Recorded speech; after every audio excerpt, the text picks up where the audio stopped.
கஷ்டப்பட்டு பல மாசமா காசு சேர்த்து வச்சு பிளே ஸ்டேஷன்ல வர கிராண்ட் டூரிஸ்மோன்ற ரியல் ரேஸ் கேம் விளையாட ஸ்டியரிங் எல்லாம் வாங்கி பிசில அட்டாச் பண்றான். அத சந்தோஷமா விளையாடுறதுக்கு முன்னாடி அவன் ஃப்ரெண்டு கிட்ட இத பத்தி பெருமையா சொல்றான். நீ கலகு மச்சி, இனிமே உன்னை யாரு தடுக்க முடியும்னு சொல்லும் போது இயனோட அப்பா ஃபுட்பால் விளையாட கூப்பிடுறாரு.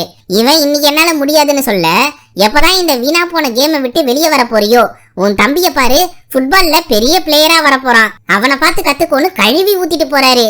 இவன் அத பத்தி சட்டை பண்ணாம கேம் உள்ள மூழ்கி காரை பக்காவா டிசைன் பண்றான். உள்ள இருக்க ஸ்பேர் பார்ட்ஸ் எல்லாம் என்ன வைக்கணும், வெளிய டிசைன் என்ன மாதிரி இருக்கணும்னு கண்ணு முன்னாடி 3D ஹாலோகிராம் போல யோசிச்சு தரமா வடிவமைச்சு ரேஸ தொடங்கினான். அதுலயும் நேர்ல ஓட்டுற மாதிரி நினைச்சிட்டு பக்காவா எல்லாரையும் முந்தி அடிச்சிட்டு போய் ஜெயிக்கிறான். இது இப்படி இருக்க நிசான் கம்பெனியோட மார்க்கெட்டிங் அதிகாரியா வேலை செய்யற டேனி ஜப்பானுக்கு வந்து ஆர்வமா கம்பெனியோட முதலாளி முக்கியமான பங்குதாரர்கள் எல்லாரையும் ஒண்ணு கூட்டி நம்ம காரை பயங்கரமா விக்கிறதுக்காக நான் ஒரு யோசனை வச்சிருக்கேன். அத சொல்றதுக்கு முன்னாடி ஜப்பான் நாட்டை சேர்ந்த ஒருத்தர் உருவாக்கின கிராண்ட் டூரிஸ்மோன்ற ரேசிங் கேமை பத்தி தெரிஞ்சுக்கோங்க. உலகத்துல இருக்க எல்லா ரேஸ் டிராக்ஸையும் இன்ச்சா ஆராய்ஞ்சு பார்த்து கார்களை பக்கவா டிசைன் பண்ணி அச்சு அசலா ரேஸ் ஓட்டுறா போல ஒரு அனுபவத்தை கேம்ல கொடுத்திருக்காரு. கிட்டத்தட்ட 80 கோடி பேர் இந்த கேமை சலிக்காம விளையாடிட்டு இருக்காங்க. இப்போ என் யோசனைய பத்தி சொல்றேன். இந்த கேம் விளையாடுறவங்களுக்குள்ள ஒரு போட்டி நடத்தி சிறந்த ரேசர்ஸை தேர்வு செஞ்சு அதுல ஒருத்தனை உண்மையான ரேஸ்ல கலந்துக்க வைப்போம். அவன் ஜெயிக்கிறது முக்கியம் இல்ல, ஆனா இந்த இடத்துக்கு யாரு வர்றதுன்ற போட்டியும் நம்ம ஸ்பான்சர் பண்றதால காரையும் வாங்க கூட்டம் அல மோதும்னு சொல்றாரு. அத ஆர்வமா கேட்டு பதில் சொல்லாம உக்காந்துருக்காங்க. சரின்னு டேனி கிளம்பி வெளியே போகும்போது இங்க வேலை செய்யற ஒருத்தர் ஓடி வந்து, உங்க யோசனை எல்லாருக்கும் பிடிச்சிருக்கு, அதை நடைமுறைப்படுத்த சிறந்த பயிற்சியாளர் தேவை, அது யாருன்னு சொல்லிட்டீங்கன்னா திட்டத்தை செயல்படுத்தலாம்னு தகவல் கொடுத்துட்டு போறாரு. இத பத்தி யோசிச்சு யாரை சூஸ் பண்ணலாம்னு லிஸ்ட் போட்டு கால் பண்ணிட்டு இருக்காரு டேனி. அதுல யாரும் செட் ஆகலன்னதும் ஜாக் ஸ்லேட்டர்ன்றவர் தான் பெஸ்ட்னு புரிஞ்சு அவருக்கு கால் பண்றாரு. அந்த மனுஷன் 15 வருஷத்துக்கு முன்னாடி ரேஸ் டிரைவரா இருந்துட்டு இப்போ கார் மெக்கானிக்கா ஒரு டீம்ல வேலை செஞ்சிட்டு இருக்காரு. உடனே அவரை போய் சந்திச்சு விஷயத்த சொன்னா, கேம் விளையாடுற சின்ன பசங்களை கூட்டிட்டு வந்து 300 கிலோமீட்டர் ஸ்பீட்ல ஓடக்கூடிய வண்டியை ஓட்ட சொல்ற, அவனை பிச்சுக்கிட்டு போயிட மாட்டாருங்க. கேம்ல கார் மோதி செதஞ்சா ரீசெட் பட்டன் அழுத்தி சரி பண்ணிடலாம், இதுல அப்படி பண்ண முடியாது, வாழ்க்கையே போயிடும்னு மறுத்துடுறாரு. எதுக்கும் யோசிச்சு சொல்லு, நீ இல்லனாலும் வேற யாருன்னா இதை செய்ய ஒத்துப்பாங்கன்னு அட்வைஸ் பண்ணிட்டு போறாரு டேனி. அதே சமயம் இயன் வீட்டுல சாப்பிடும் போது, உன் எதிர்காலத்தை பத்தி யோசிச்சியா, அடுத்து என்ன பண்ண போறன்னு கேக்குறாரு நைனா. எனக்கு ரேசர் ஆகணும், இல்லன்னா ரேஸ்கார ரெடி பண்ற வேலையாச்சும் செய்யணும்னு சொல்றான். நீ விளையாடுற கேமை வச்சு நிஜ வாழ்க்கையில கோட்டை கட்ட முடியாது, புரிஞ்சுக்கோன்னு சொல்றாரு நைனா. பிடிச்சதை செய்யணும்னு நீங்க தானப்பா சொன்னீங்க, இப்ப எனக்கு முட்டுக்கட்டு போடுற ஆளே நீங்களாதான் இருக்கீங்கன்னு புலம்பிட்டு போறான் இயன்.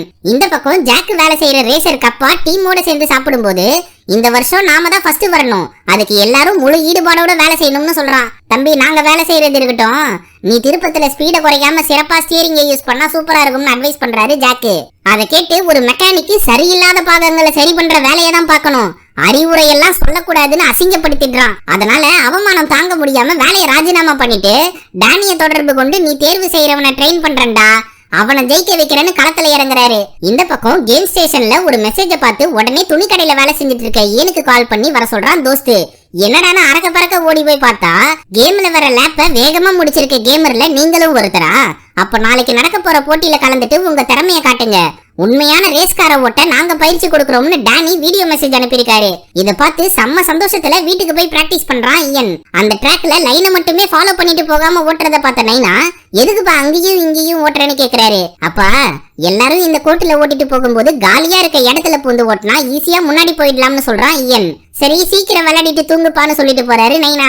அடுத்து அவன் தம்பி வந்து பார்ட்டிக்கு போறேன், நீயும் வந்தா செம்மையா என்ஜாய் பண்ணலாம், என்ன சொல்றேன்னு கேட்க, சரி வா போலாம்னு அப்பாக்காரன் நைஸா எடுத்துட்டு மஜாவா பீச் பக்கம் போய் குடிச்சிட்டு குத்தாட்டம் போடுறாங்க. அப்போ இயன் கிட்ட ஒரு பொண்ணு வந்து, என் ஆசை நியூயார்க்கு போறது, உனக்கு எங்க போனோம்னு ஆசைன்னு கேக்குறா. இவன் டப்புன்னு டோக்கியோ தானே சொல்றான். நீ விளையாடுற கேம உருவாக்கின ஊருன்றதுனாலயான்னு கேக்குறா. கரெக்டா சொல்ற, என்னை பத்தி நல்லா தெரிஞ்சு வச்சிருக்கேன்னு பாராட்டுறான். சரி, உனக்கு ஏன் ரேஸ்ல இவ்வளவு ஆர்வம்னு கேட்க, நான் வேகமா போகும்போது வெளியே இருக்கிறவங்க மெதுவா தெரிவாங்க, அதுவே ஒரு போதைதான்னு சொல்றான் இயன். அந்த சமயம் போலீஸ் வர்றத பார்த்து எல்லாரும் பார்ட்டியை கலைச்சிட்டு கிளம்புறாங்க. இயனு வண்டியை ஓட்டிட்டு வர, தம்பி குடிபோதையில ஃப்ரெண்ட்ஸ் கூட கலாட்டா பண்ணிட்டு வரான். பின்னாடியே வந்த போலீஸ் வண்டி சைரனை போட்டு 2 பேரையும் நிறுத்த சொல்லிட்டு செக் பண்ண வராங்க. அதனால தம்பி கண்ட மேனிக்கு புலம்புறான். இயன் மட்டும் நம்பிக்கையோட நாளைக்கு ரேஸ்ல நான் கலந்துக்கணும்னு சொல்லி முரட்டு வேகத்துல காரை ஸ்டார்ட் பண்ணி ஓட்டுறான். போலீஸ் ஃப்ரெண்டு வண்டியை விட்டு இவனை துரத்திட்டு போறாங்க. சும்மா நீட் ஃபார் ஸ்பீடு கேம்ல வர போல சந்து பொந்துல பூந்து சிறப்பா ஓட்டுறான். வழியில இவனோட கார் இடிச்சு லைட் சேதாரமானாலும் போலீஸ்காரங்களுக்கு தெரியாம பதுங்கி ஷார்ப்பா தப்பிச்சிடுறான். இதையும் கேம் போலவே விளையாடி கெத்து காட்டுறான். அங்க இருந்து நைஸா தப்பிச்சு வந்தாலும் வாசல்ல வெயிட் பண்ணிட்டு இருந்த நைனா கிட்ட மாட்டிக்கிறான். தற்கூரி தம்பி இப்பவும் பயந்து போய் நடுங்க. ஈயனு பழியை ஏத்துக்கிட்டு தப்பு பண்ணதுக்கு தண்டனையை எனக்கு தாங்கன்னு சொல்றான். அடுத்த நாள் காலையில ரயில் ரோடு வேலைக்கு ஈயனை கூட்டிட்டு போறாரு நைனா. ரேஸ விட்டு அப்பா கூட வேலை செய்யும் போது உங்க வண்டியோட கண்ணாடி உடைஞ்சதுக்கு சரி கட்ட என்ன வேலைக்கு அழைச்சிட்டு வந்தீங்களான்னு கேக்குறான். அவரு நீ படிக்காம கேம் விளையாடினா இந்த வேலையை தான் செய்யணும்னு அசிங்கப்படுத்துறாரு. உடனே அங்க இருந்து வெறுப்புல கிளம்பி கேம் விளையாட போறான்.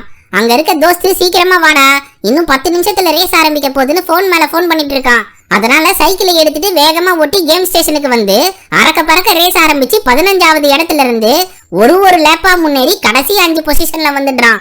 இந்த கேம் ரியல் ரேஸா நினைச்சு வெறிகுண்டு ஓட்டி 2வது இடத்துக்கு வந்து சேர முன்னாடி போறவன் முழு வேகத்துல ஓட்டிட்டு இருக்கான். என்ன பண்றதுன்னு யோசிச்சு திருப்பத்துல ஸ்பீட கம்மி பண்ணாம சிறப்பா ஓட்டி இடத்துக்கு வந்து ரேஸ்ல ஜெயிச்சிடுறான் ஈயனு. அதை பார்த்த எல்லாரும் கைதட்டி பாராட்டுறாங்க. உடனே சந்தோஷமா ட்ரைனிங்க்கு கிளம்பின ஈயனை போக வேணாம்னு சொல்றாரு நைனா. அவன் சின்ன வயசுல கார் பக்கத்துல நின்ன போட்டோவை காமிச்சு இத நீங்க தானே எடுத்தீங்க, அப்ப ஆசைப்பட்டு நிக்க வச்சீங்க, இப்ப நான் ஆசைப்பட்டு ஓட்ட போறேன், அதை பார்த்து ரசிங்கன்னு சொல்லிட்டு போறான். அங்கிருந்து ரேஸ் ட்ரைனிங் நடத்துற இடத்துக்கு வரான். இவனோட சேர்த்து 10 பேர் உலகம் ஃபுல்லா போட்டி நடத்தி தேர்வு செஞ்சு வச்சிருக்காங்க நிசான் கம்பெனிக்காரனுங்க. டேனி பசங்களை வரவேற்று இங்க நடக்க போற போட்டியில ஜெயிச்சு யாரு முதல்ல வரீங்களோ அவங்க நிசான் டீமோட ரேசரா தேர்வு செய்யப்படுவீங்கன்னு அறிவிக்கிறாரு. அதை கேட்டு எல்லாரும் ஆர்வமா எப்படா கார் உள்ள உட்காருவோம், ஆக்சலரேட்டரை மிதிப்போம், உருன்னு சவுண்ட கிளப்புவோம்னு காத்துட்டு இருக்காங்க. அப்போ ஜாக்க கூப்பிட்டு சொற்பொழி வார்த்தை சொல்றாங்க. மனுஷன் எப்பவும் போல முன்னாடி வந்து ரேஸ் ஓட்ட தகுதியே இல்லாத உங்களை தேர்வு செஞ்சு என்ன ட்ரெயின் பண்ண சொல்லிருக்கானுங்க. இந்த அறிவு ஜீவிகளுக்கு உங்களால சத்தியமா இது முடியாதுன்னு ப்ரூஃப் பண்ணதான் நான் இங்க வந்திருக்கேன். ஒரு ராக்கெட்ல உட்கார்ந்து இருக்க விண்வெளி வீரன் அனுபவிக்கிற வழியை நீங்க ஒரு வாட்டியும் காரை ஸ்டார்ட் பண்ணும்போது ஃபீல் பண்ணுவீங்க. ஒரு நொடிக்குள்ள நீங்க எடுக்கிற முடிவு உங்க உயிரை பலி வாங்கலாம், இல்ல பக்கத்துல வரவனை போட்டு தள்ளலாம். இது போட்டி இல்ல, போர்க்களம். அதனால பயம் இருக்கிறவன் இப்பயே தெரிச்சு ஓடிடு, எவனும் எதுவும் சொல்ல மாட்டாங்கன்னு சிறப்பா கழுவி ஊத்துறாரு. இதை கேட்டு 10 பேரும் மறண்டு போய் நிக்கிறாங்க. டேனி ஜாக்க தனியா கூப்பிட்டு இந்த மாதிரி எல்லார் முன்னாடியும் பேசாதப்பான்னு கெஞ்சி கேக்குறாரு. சரி, இந்த கேம் ஜாம்பிக்கல வண்டியை ஓட்ட சொல்லு, என்ன பண்றாங்கன்னு பாப்போம்னு சொல்றாரு ஜாக்கு. அப்புறம்டா ஆளுக்கு ஒரு ரேசரை நியமிச்சு வண்டியை ஓட்ட சொல்லி தராங்க. ஏன்னு ஃபர்ஸ்ட் முழு வீச்சுல ஓடக்கூடிய காரை ஸ்டார்ட் பண்ண பயந்தாலும் ஓரளவுக்கு ஓட்ட தொடங்குறான். மத்தவங்க தத்தகா பித்தகான்னு முட்டி மோதி கோளாறு கொடுக்குறாங்க. அதுல ஒருத்தரா பேட்டி எடுத்து அவங்க மன வலிமையை சோதிச்சு பாக்குறாங்க. ஏன் கிட்ட மத்த போட்டியாளர்களை பத்தி கேட்டா எல்லாரும் ஜெயிக்கதான் போராடுறாங்கன்னு சொல்றான். அடுத்து மேட்டின்றவங்க கிட்ட கேட்டா எனக்கு பின்னாடி வரப்போற 9 போட்டியாளர்களை பத்தி நான் பெருசா கவலைப்படுறது இல்லைன்னு ஓவர் நிக்கலா பேசுறான். இதை கேட்டு டேனி பயங்கரமா இம்ப்ரெஸ் ஆகுறாரு. அடுத்து ஒருத்தரையும் படாத பாடுபடுத்தி வெளியே அனுப்ப என்னவெல்லாம் செய்யணுமோ அதை லிஸ்ட் போட்டு பண்றாரு ஜாக்கு. ஒருத்தன் ஓடி வாந்தி எடுத்ததால உனக்கு கட்டுக்கோப்பான உடல் தகுதி இல்லைன்னு அடிச்சு துரத்திடுறாரு. ஒருத்தி கேம்ல சரியா காரை ஓட்டலன்றதுனால வெளியே போங்கம்மான்னு சொல்லிடுறாரு. ஒருத்தன் ஏடாகூடமா ஓட்டி டிராக்ல இருந்து ஸ்கிட் ஆனதுனால டாடா காட்டி அனுப்புறாரு. இதனால மிச்சம் இருக்கிறவங்க உசுர கொடுத்து போட்டி போடுறாங்க. ஒரு நாள் பிராக்டிஸ் ரேஸ் நடக்கும்போது ஏன் கூட ஜாக்கு உட்காந்துட்டு முன்னாடி போற மேட்டியை முந்தி அடிச்சுட்டு கெத்து காட்ட சொல்றாரு. அவனும் கேம போலவே முன்னாடி போக முயற்சி பண்றான். ஆனா மேட்டி ஈயனுக்கு இடம் விடாம சிறப்பா ஓட்டுனதால இவன் திருப்ப முடியாம கஷ்டப்படுறான். உடனே பிரேக்க போடுறான்னு சத்தம் போடுறாரு ஜாக்கு. அவன் என்ன மிதிச்சாலும் வண்டி ஏடாகூடமா போய் அடுக்கி வச்ச டயர்ல மோதி நிக்குது. அதனால செம்ம கடுப்பான ஜாக்கு ஈயனை திட்டிட்டே போறாரு. இவன் பிரேக் பிடிக்கலனா அது ஏன் தப்பான்னு கேக்குறான். அன்னைக்கு நைட்டு மத்த போட்டியாளர்கள் ஜாக்க வச்சுட்டு காரை மோதன பாத்தியா, கொலை மாசுப்பான்னு புகழ்ந்து தள்ளுறாங்க.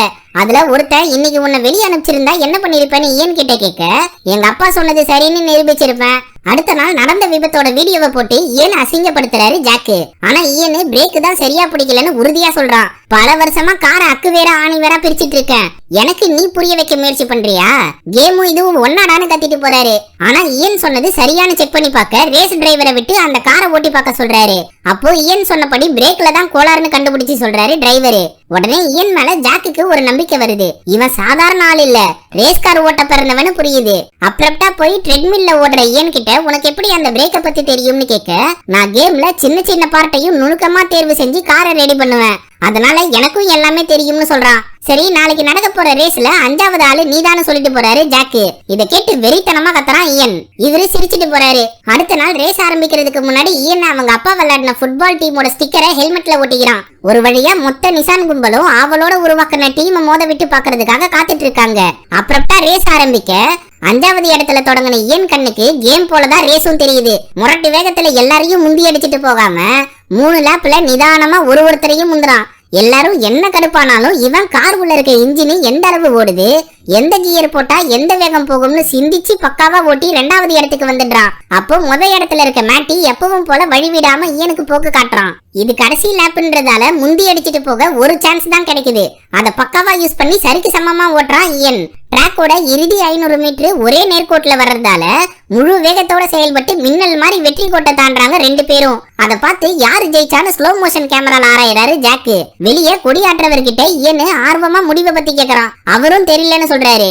அப்பதான் ஜாக்கு ஒரு நொடிக்கும் கம்மியான நேரத்துல இயன் வெற்றி அடைஞ்சிட்டான்னு சொல்றாரு. இதை கேட்டு டேனி மட்டும் நாம ஜெயிக்கிறவனை தேர்வு செய்யறதை விட விளம்பரத்துக்கு யாரு சரியா வருவாங்கன்னு தான் முடிவு பண்ணணும், அதனால மேட்டிய வெற்றியாளரா அறிவிங்கன்னு வற்புறுத்துறாரு. அந்த சமயம் சுத்தி நின்ன கம்பெனி முதலாளியும் பார்ட்னர்ஸும் என்ன பண்ண போறாங்கன்னு ஆவலா காத்துட்டு இருக்காங்க. வெளியே இயன் எப்படா முடிவு சொல்லுவாங்கன்னு கொடியாற்றவர் வாய வெளியே பார்த்துட்டு இருக்க, நீதான்ப்பா ஜெயிச்சேன்னு சொன்னதும் சந்தோஷத்துல துள்ளி குதிக்கிறான். மத்த போட்டியாளர்கள் அவன் மேல சாம்பியனை ஊத்தி வெற்றியை கொண்டாடுறாங்க. மேட்டி மட்டும் செம்ம வெறுப்போட நிக்கிறான். இத மேல நின்னு வேடிக்கை பார்த்த ஜாக்கு இயன் தான் சரியான ஆளுன்னு எல்லாருக்கும் எடுத்து சொல்லி இந்த முடிவை தெரிவிச்சிருக்காரு. அன்னைக்கு நைட்டு இந்த விஷயத்த அம்மா கிட்ட சொல்லி சந்தோஷப்படுறான். அவங்க உன் ரேஸ பார்க்க முடியாம போச்சேன்னு வருத்தப்படுறாங்க. அப்பா எங்க என் வெற்றியை பத்தி அவர்கிட்ட சொல்லணும்னு கேட்க, அவரு உன் தம்பி மேட்ச பார்க்க போயிருக்காருப்பான்னு சொல்றாங்க. சரி, அடுத்து நடக்க போற ரேஸ் எல்லாம் டிவில வரும், மறக்காம பார்த்து எனக்காக வேண்டிக்கோங்கன்னு சொல்றான். உடனே தனி விமானத்துல இயனை கூட்டிட்டு ஆஸ்திரியா நாட்டுக்கு பறந்து போறாரு டேனி. அப்போ ரேஸ் சீசன்ல கலந்துக்க FIA லைசன்ஸ் முக்கியம். அதையும் போட்டியில கலந்து ஜெயிச்சுதான் வாங்கணும். 4 இடத்துக்குள்ள வரணும். அப்பதான் கம்பெனி உனக்கு ஸ்பான்சர் பண்ணும்னு சொல்றாரு டேனி. கூட இருந்த ஜாக்கு, தம்பி இந்த வாட்டி உன் கூட போட்டி போட போறது கேம் விளையாடினவங்க இல்ல, உண்மையான ரேசர்ஸ். உன்னை வாரி துண்டு போயிடுவானுங்க. நம்ம க்ரூல இருக்க சின்ன மெக்கானிக் கூட உன்னை மதிக்க மாட்டான். ஏன் தெரியுமா? நீ கேம் விளையாடிட்டு வந்திருக்கன்றதால. சோ எதை பத்தியும் சிந்திக்காம ஜெயிக்கிறத மட்டுமே யோசின்னு சொல்லிட்டு போய் தூங்குறாரு. எதுக்காக இவர் எப்பவும் வெறுப்போட பேசுறாருன்னு இயன் கேட்க, அவன் பெரிய ரேசரா வர வேண்டியவன்பா, ஆனா விதி யார விட்டுச்சுன்னு சொல்றாரு டேனி. அப்படி என்ன ஆச்சுன்னு இயன் கேட்க, அது அவர்கிட்டயே நீ போய் கேட்டு தெரிஞ்சுக்கோன்னு சொல்லிட்டு படுகிறாரு டேனி. அங்க இருந்து ஹோட்டலுக்கு வந்து சேர்ந்ததும் தம்பி கூட பார்ட்டிக்கு போனப்போ பழகின பொண்ணோட இன்ஸ்டா ஐடியை செக் பண்றான். அவளோட ஸ்டேட்டஸ்ல கேம் விளையாடுறவங்களை கௌரவப்படுத்திட்டு இயன்னு போட்டிருக்கிறத பார்த்து சந்தோஷப்படுறான். அடுத்த நாள் முதன்முறையா உண்மையான ரேசர்களை எதிர்த்து போட்டி போட தயாரா இருந்தாலும் கொஞ்சம் பயத்தோட தான் முழிச்சிட்டு இருக்கான். அப்ப வந்து ஜாக்கு, ரொம்ப யோசிக்காதடா, நம்ம தோக்க தான் போறோம், ஆனா கேவலமா தோக்குறதை விட போட்டி போட்டு தோக்கலாம்னு சொல்லிட்டு போறாரு. இந்த ரேஸ பார்க்க ஆயிரக்கணக்கான ஜனங்க வந்திருக்காங்க.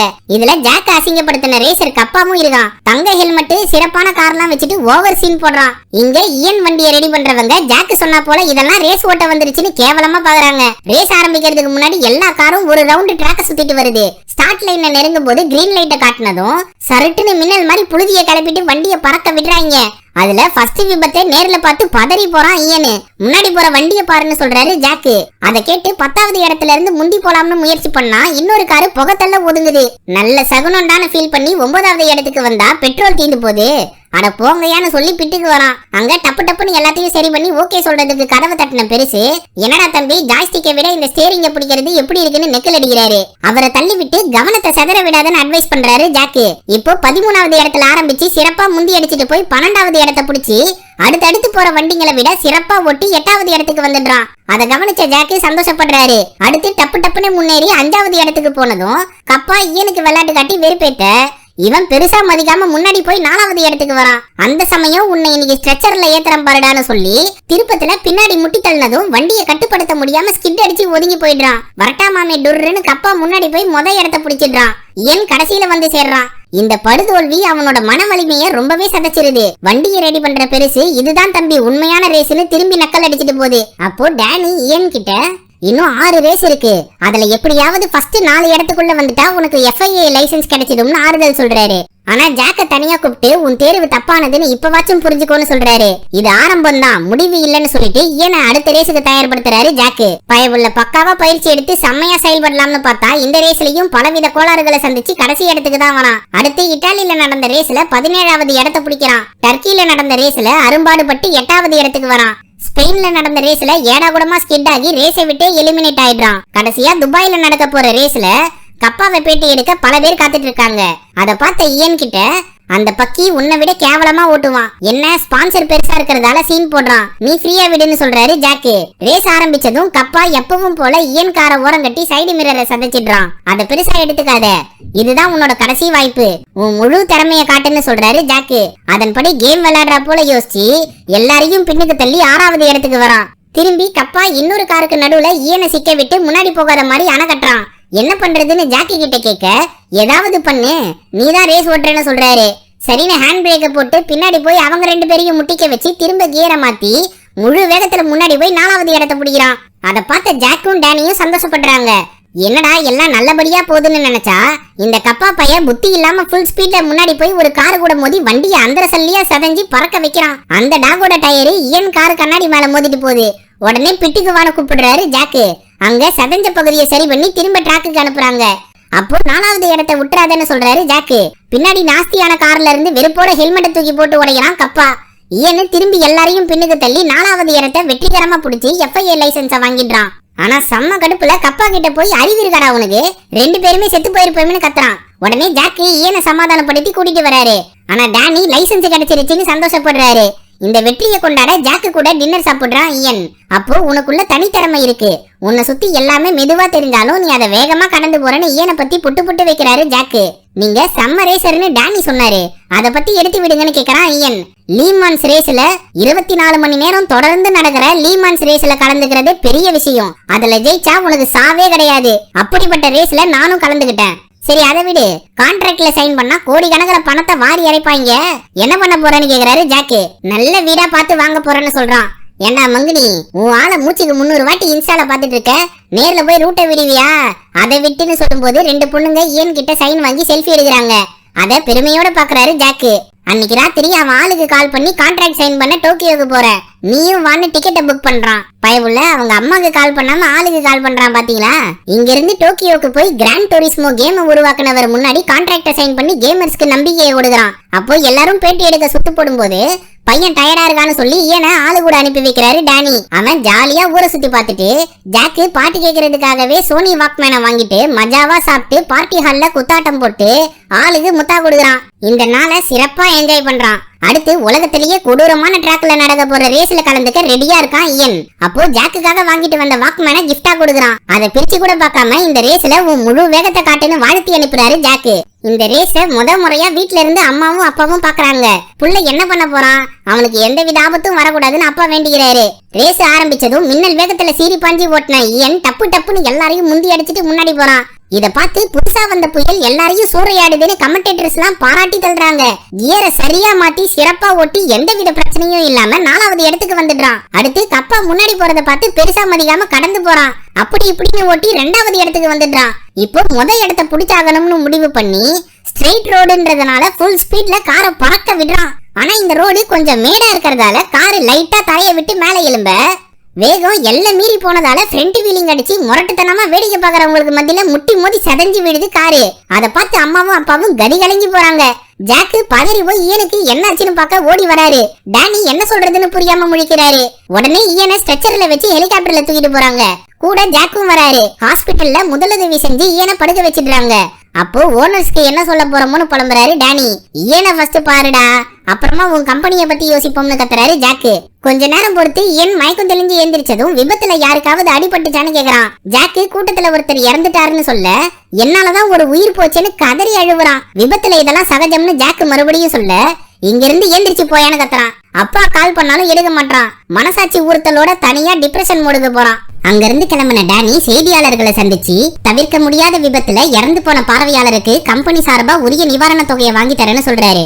அதை வேடிக்கை பார்த்துட்டு இருந்த ஜாக்கி கிட்ட தேவையில்லாம கேம் விளையாடின பையனை கூட்டின்னு வந்து களத்துல இறக்கி விட்டு ஒரு உயிரை பலி வாங்கிட்ட, ஒழுங்கா என் காருக்கு ஆயில் மாத்திர வேலையே பார்த்துருக்கலாம்னு கிண்டல் பண்றான் கப்பா. அதை கேட்டு செம்ம கடுப்புல அவன் அடிக்க போறாரு ஜாக்கு. ஆனா எதுக்கு தேவையில்லாம இவன் கூட மல்லு கட்டிக்கிட்டேன்னு விட்டுடுறாரு. அந்த பக்கம் ஹாஸ்பிட்டல்ல இருந்து சின்ன காயங்களோட டிஸ்சார்ஜ் ஆன ஈயன் அவன் ஆளு கூட பேசிட்டு இருக்கும்போது அம்மா கால் பண்றாங்க. அதை கட் பண்ணாம அட்டன் பண்றான். அவங்க பையனுக்கு ஆறுதல் சொல்லி உங்க அப்பா உன் தம்பி எல்லாரும் உன்னை நினைச்சு கவலைப்பட்டு இருக்காங்கப்பா, நாங்க வேணும்னா அங்க வரட்டான்னு கேக்குறாங்க. இப்போதைக்கு வேணாம்னு மறுத்துடுறான். அதே சமயம் ஜாக்கு ஈயன் கொடுத்த கிஃப்ட பிரிச்சு பாக்குறாரு. அதுல வாக்மேன் இருக்கிறத பார்த்து சந்தோஷப்படுறாரு. அப்புறம்டா அங்க இருந்து கிளம்பி ஈயனை சந்திச்சு விபத்து நடந்த ரேஸ் ட்ராக்கு கூட்டிட்டு வராரு. அங்க லெமான்ஸ் ரேஸ்ல இவருக்கு நடந்த விபத்தை பத்தி முறையா சொல்றாரு. நான் 2வது இடத்துல இருக்கிறவனை தாண்டி வேகமா போனப்போ அவன் என்ன முந்திட்டு வந்தான். ஆனா கட்டுப்படுத்த முடியாத வேகத்தால அவனோட காரு முட்டி மோதி சதஞ்சு போச்சு. அதுல பரிதாபமா அவன் இறந்து போனான். அதுக்கு காரணம் நான் தான் நினைச்சு ரேஸ்ல இருந்து விலகிட்டேன். அன்னையில இருந்து இன்னைக்கு வரைக்கும் நான் எந்த பந்தயத்திலயும் கலந்துக்கல. அது எவ்வளவு பெரிய தப்புன்னு இப்பதான் ஃபீல் பண்றேன். என்னோட முழு திறமைய நான் ரேஸ் ட்ராக்ல காட்டவே முடியல. இப்போ அதே நிலைமையில தான் நீயும் இருக்க. அதனால தேவையில்லாம விபத்தை பத்தியே யோசிச்சுட்டு இருக்கிறத விட்டு அடுத்து என்ன பண்ண போறோம்னு முடிவு பண்ணு. இப்போ நீ முடிக்காம விட்டு ரேஸ முடிச்சு காட்டுன்னு கார் சாவியை கொடுக்கறாரு. அவனும் ஜாக் சொல்றதுதான் சரின்னு புரிஞ்சு சாவியை வாங்கிட்டு காரை பொறுமையா ஓட்ட தொடங்குறான். நடந்த விபத்தை நினைச்சு பயந்தாலும் அடுத்த ரேஸ் எப்போன்னு தைரியமா கேக்குறான். உடனே ஜாக்கு சந்தோஷப்படுறாரு. அப்புறம்டா போய் டேனிய சந்திச்சு விஷயத்த சொல்லலாம்னு பார்த்தா மனுஷன் மிகப்பெரிய குண்டை தூக்கி போடுறாரு. நடந்த விபத்துல நிசானோட பேரு கெட்டு போச்சுன்றதுக்காக ரேஸ விட்டு விலகிறதா முடிவு பண்ணிருக்காங்க. இதுல ஒரே ஒரு நல்ல விஷயம் என்னன்னா லெமான்ஸ் ரேஸ்ல கலந்துகிட்டு நாம ஜெயிக்கணும்ன்றதுதான். அதுல நம்மளோட திறமைய காட்டிட்டோம்னா எந்த ஒரு முட்டுக்கட்டையும் போட முடியாதுன்னு சொல்றாரு டேனி. அதை கேட்ட ஜாக்கு, என்ன விளையாடுறியா? 24 மணி நேரம் தொடர்ந்து ஓட்டுறதுக்கு நமக்கு இன்னும் 2 டிரைவர்ஸ் தேவை. இது ஒரு இமாலய சோதனைன்னு சொல்றாரு. எனக்கு இயன் மேல நம்பிக்கை இருக்கு. அது மட்டும் இல்லாம கேம்ல கலக்கின மேட்டியும் ஆண்டோனியோவும் இன்னும் ரேஸ் ஓட்டிட்டு தான் இருக்காங்க. அவங்களையும் கூட்டு சேர்த்து முயற்சி பண்ணுவோம்னு சொல்றாரு டேனி. உடனே ஜாக்கு இயனை தனியா கூட்டிட்டு போய் உன்னால இந்த ரேஸ்ல கலக்க முடியும்னு எனக்கு நம்பிக்கை இருக்கு, உனக்கு இருக்கான்னு கேக்குறாரு. அவன் கொஞ்சம் கூட யோசிக்காம வாங்க நாம சாதா வரத்தை அடையலாம்னு சொல்றான். அதை கேட்டு சந்தோஷப்படுறாரு ஜாக்கு. அப்புறம்டா அங்கிருந்து கிளம்பி மத்த 2 ரேசர்ஸையும் சந்திக்கிறாங்க இயன் குரூப். அதுல ஏற்கனவே இயன் கிட்ட தோத்து போன மேட்டி நடந்த விபத்தை நினைச்சு கவலைப்படாதன்னு ஆறுதல் சொல்றான். இவங்க 3 பேருக்கும் இப்ப ஓட்டுற ஜிடி கார்ஸை விட அசுரத்தனமான வேகத்தோடவும் அதிபயங்கர கட்டுப்பாடோடவும் இயங்கக்கூடிய காரை காட்டுறாங்க. அதை பார்த்து 3 வாய பொழகுதுங்க. 3 பேரும் இந்த ரேஸுக்காக பயங்கரமா பயிற்சி எடுத்து களத்துல இறங்குறாங்க. இதுல கலந்துக்க ஏகப்பட்ட போட்டியாளர்கள் வரிசையில நின்னுட்டு இருக்காங்க. கப்பாவுக்கு பெரிய ஸ்பான்சர்ன்றதுனால மெக்லரன் காரை வாங்கி கொடுக்குறாங்க. அப்போ ரேஸுக்கு ரெடி ஆகிட்டு இருந்த இயனை சந்திக்க ரொம்ப நாள் கழிச்சு வராரு நைனா. பையனை பாசத்தோட கட்டி தழுவி உனக்கு உறுதுணையா நிக்க என்னால முடியாம போச்சேன்னு கதறி எழுவுறாரு. எல்லா அப்பனுங்களை போலவும் கேம் விளையாடுற புள்ளைய திட்டி தீத்துட்டேன், அதை வச்சு இப்படியும் முன்னேறலாம்னு நீ எடுத்து காட்டிருக்க, உன்னை நினைச்சு எனக்கு பெருமையா இருக்குப்பான்னு சொல்றாரு. இத உங்களுக்காக தான் செஞ்சேன்பான்னு சொல்லி ஹெல்மெட்ல ஒட்டி இருக்க ஸ்டிக்கரை காட்டுறான். அப்பாவை அன்போட கட்டி தழுவுறான். அவருக்கு ஸ்பெஷல் பாஸ் கொடுத்து விஐபி சீட்ல உட்கார வச்சுட்டு மத்தவங்களோட சேர்ந்து ஜாக் சொல்ற அட்வைஸ கேக்குறான். உங்களை ஒண்ணுத்துக்கும் உதவாத பிளகா பசங்கன்னு நினைச்சேன், ஆனா இவ்ளோ சார்பா என் முன்னாடியே வந்து நிப்பீங்கன்னு நான் கொஞ்சம் கூட எதிர்பார்க்கல. இத போய் மத்த ரேசர்ஸ்க்கும் காட்டுங்கன்னு சொல்றாரு. அப்போ இயனை உற்சாகப்படுத்த அவனோட ஆளும் விஐபி ரூமுக்கு வரா. போட்டியை ஆரம்பிக்கிறதுக்கு முன்னாடி பிரான்ஸ் நாட்டோட தேசிய கீதத்தை பாடி தேசிய கொடிய போட்டியை நடத்துற தலைவருக்கு அன்பளிப்பா கொண்டு வந்து கொடுக்கறாங்க ராணுவ வீரர்கள். அடுத்து வண்ணமயமான வான வேடிக்கைகளை காட்டி எல்லாரையும் வாய உலக வைக்கிறாங்க. அப்போ இயனை காருக்குள்ள ஏத்திட்டு வெற்றி உனதேன்னு வாழ்த்து சொல்றாரு ஜாக்கு. பையன் ஸ்டியரிங்க பிடிக்க தயங்கினாலும் மத்த ரேசர்ஸோட களத்துல இறங்குறான். எல்லாரும் சர்க்கியூட்டை சுத்தி வரும்போது கொடி அசைச்சு 24 மணி நேரம் நடக்க போற ரேஸ தொடங்கி வைக்கிறாங்க. உடனே மின்னல் வேகத்துல எல்லா காரும் சர்ரு புருன்னு ஓட்டிட்டு போக டப்புன்னு 2 காரு களத்துல இருந்து விலகி விபத்துல சிக்குது. அத பெருசா எடுத்துக்காம முந்தி அடிச்சிட்டு முன்னாடி போறதுல கவனம் செலுத்துறான் இயன். முழு வேகத்துல 6வது இடத்துல இருந்து 1வது இடத்தை பிடிக்கிறதுக்காக முந்தி அடிச்சிட்டு போறப்போ சகட்டு மேனிக்கு ஒரு காரு முட்டி மோதி சதஞ்சி விழுது. அது பத்தி எரியறத பார்த்து இவன் பதறி போறான். அதுல இருந்த ரேசர் பத்திரமா வெளியே வர்றத பத்தி ஜாக்கி இயன் கிட்ட சொல்றாரு. அது வரைக்கும் மத்த ரேசர்கள் பொறுமையா ஓட்டுறதுக்காக ஒரு கார் முன்னாடி போயிட்டு இருக்கு. அப்போ இவனுக்கு நடந்த விபத்தை நினைச்சு கவனத்தை செதற விடுறான். கொஞ்ச நேரத்துல முன்னாடி போன பாதுகாப்பு காரை ட்ராக்கை விட்டு விலகினதும் ரேசர்ஸ் எல்லாரும் முரட்டு வேகத்துல முன்னாடி போறாங்க. ஆனா இயன் மட்டும் 5வது இடத்துல இருந்து கடைசி இடத்துக்கு போயிடுறான். ஆக்சலரேட்டரை மிதிக்காம நடந்ததை நினைச்சு பயந்து போறான். இப்போ சகஜ நிலைமைக்கு திரும்பின இயன் 15வது இடத்துல இருந்து 13வது இடத்துக்கு முன்னேறி வரான். அடுத்து வர திருப்பத்துல டப்பு டப்புன்னு கியரை மாத்தி முன்னாடி போய் 12வது இடத்தை பிடிக்கிறான். அதை பார்த்து நிசான் டீமே குதூகலமா கொண்டாடுது. தம்பி இன்னும் 180 லேப் இருக்கு, அதனால நிதானமா ஒவ்வொருத்தரா அடிச்சு விடலாம்னு சொல்றாரு ஜாக்கு. ரேஸ் ஆரம்பிச்சு 3 மணி நேரம் முடிஞ்சதும் மேட்டி களத்துல இறங்குறான். 12வது இடத்துல இருந்து ஆரம்பிச்சு 8 மணி நேரம் கழிச்சுதான் 11வது இடத்தையே பிடிக்கிறாங்க. இப்ப ஓட்டிட்டு இருக்க ஆண்டோனியோ 9 மணி நேரம் கழிச்சு 9வது இடத்துக்கு வந்துடுறாரு. நைட்டு நேரம் ரேஸ் ஓட்டுறதே பெரிய விஷயம், இதுல மழை வேற பெஞ்சிட்டு இருக்கு. எல்லாரும் ஸ்கிட் ஆவறத நினைச்சு பயப்படாம முழு வேகத்துல தான் ஓட்டிட்டு இருக்காங்க. இப்போ களத்துல இருக்க இயன் 360 கிலோமீட்டர் ஸ்பீட கடந்து 12 மணி நேரம் கழிச்சு 8வது இடத்தை பிடிச்சிடுறான். அடுத்து ஆண்டோனியோ கஷ்டப்பட்டு ஓட்டி 16 மணி நேரம் கழிச்சு 4வது இடத்தை பிடிச்சிடுறான். ஆனா விடிய காலையில கவனத்தை சதற விட்டு திரும்பி 5வது இடத்துக்கே வந்துடுறான். இப்போ ஜாக்கு இயனை களத்துல இறக்கி விடுறாரு. ஆண்டோனியோ காரை பிட்டுக்கு கொண்டு வந்ததும் இயன் உள்ள போறான். வேலை செய்யறவங்க டப்பு டப்புன்னு டயரை சேஞ்ச் பண்ணும்போது போல்டு நட்டு கீழே விழுந்துருது. அத ஜாக்கி எடுத்துட்டு வந்து மாட்டுறதுக்குள்ள 9வது இடத்துக்கு போயிடுறாங்க. ஆனா இயன் கொஞ்சம் கூட கவலைப்படாம மின்னல் மாதிரி காரை ஓட்டிட்டு இருக்கான். அப்போ இந்த காரோட உதிரி பாகங்கள் எல்லாமே தனித்தனியா பிரிஞ்சு இவன் ரூம்ல உட்காந்து கேம் விளையாடுற காட்சி தெரியுது. அதுல அப்பா வந்து ஏன் கோட்டுல ஓட்ட மாட்டேன்னு கேட்க தள்ளி போனாதான் முன்ன போக முடியும்னு சொல்றான். அதன்படி செயல்படுறதுக்காக ஜாக்கி கிட்ட பர்மிஷன் கேக்குறான். காரு தாக்கு பிடிக்காதேன்னு ஜாக்கி யோசிக்கும் போது நான் இதை ஜெயிச்சு காட்டுறேன்னு முழு நம்பிக்கையோட சொல்றான். சரி பட்டைய கிளப்புன்னு சொல்றாரு ஜாக்கு. அதன்படி 2 திருப்பத்திலையும் 2 காரை பின் தள்ளி 6வது இடத்துக்கு வந்துடுறான் இயன். அடிச்சு முடிச்சு சருன்னு போய் எல்லா திருப்பத்திலையும் ஒரு காரையும் முந்தி அடிச்சு 4வது இடத்துக்கு வந்துடுறான். அதை பார்த்த கமெண்டேட்டர்ஸ் எல்லாருமே என்னப்பா இவன் சீட்டு கோடு போட்டு விளையாடுறானு கிண்டல் பண்றாங்க. அது மட்டும் இல்லாம புது லேப் ரெக்கார்டையே செட் பண்றான். இத பார்த்து நைனா பெருமையோட கை தட்டி பாராட்டுறாரு. கடைசி லேப்ல 4வது பொசிஷன்ல ஓட்டிட்டு இருக்கான் இயன். அவனை விட 10 நொடி முன்னால கப்பா ஓட்டிட்டு இருக்கான். மறுபடியும் மின்னல் மாதிரி செயல்பட்டு கப்பா பின்னாடி வந்து நிக்க முன்னாடி போக வழி கொடுக்காம ஓட்டுறான் கப்பா. கடைசி திருப்பத்துல கப்பாவோட சரிக்கு சமமா வந்து நிக்கிறான் இயன். அவன் ஜெயிக்கிறத பார்க்க எல்லாரும் துள்ளி குதிச்சு ஓடியாராங்க. பயவுள்ள சிறப்பா ஓட்டி முன்னாடி போய் 3வது இடத்துல ரேச முடிகிறான். எல்லாரும் உற்சாகமா துள்ளி குதிச்சு இவனோட வெற்றியை கொண்டாடுறாங்க. ஜாக்கு சந்தோஷத்துல சரிஞ்சு போய் உட்கார்றாரு. டானி ஜெயிச்சிட்டோமாடான்னு ஜாக்க கட்டி தழுவுறாரு. இயன் வெற்றிகரமா பெட்டுக்கு திரும்பி வந்து வெறித்தனமா கத்திட்டு இருக்க இது வரைக்கும் அவனை கிண்டல் பண்ணிட்டு இருந்த பெருசு இப்ப மரியாதையோட வரவேற்கிறாரு. உனக்கு வேலை செய்யறத பெருமையா நினைக்கிறேன்னு சொல்றாரு. இயன் சந்தோஷமா அப்பாவையும் ஜாக்கையும் கட்டி தழுவுறான். 3வது பரிசா இருந்தாலும் இந்த போட்டியில கலந்து ஜெயிச்சதே பெரிய விஷயம்னு நினைச்சு கோப்பையை தூக்கி கொண்டாடுறாங்க. அப்பதான் உண்மையாலுமே இயன்ன்றவன் கேம் விளையாடி இந்த லீமான்ஸ் ரேஸ்ல ஜெயிச்சதை காட்டுறாங்க. இது வரைக்கும் 200க்கும் மேற்பட்ட ரேஸ்ல கலந்துகிட்டு கலவரம் பண்ணிருக்காருன்னு காட்டி படத்த முடிகிறாங்க.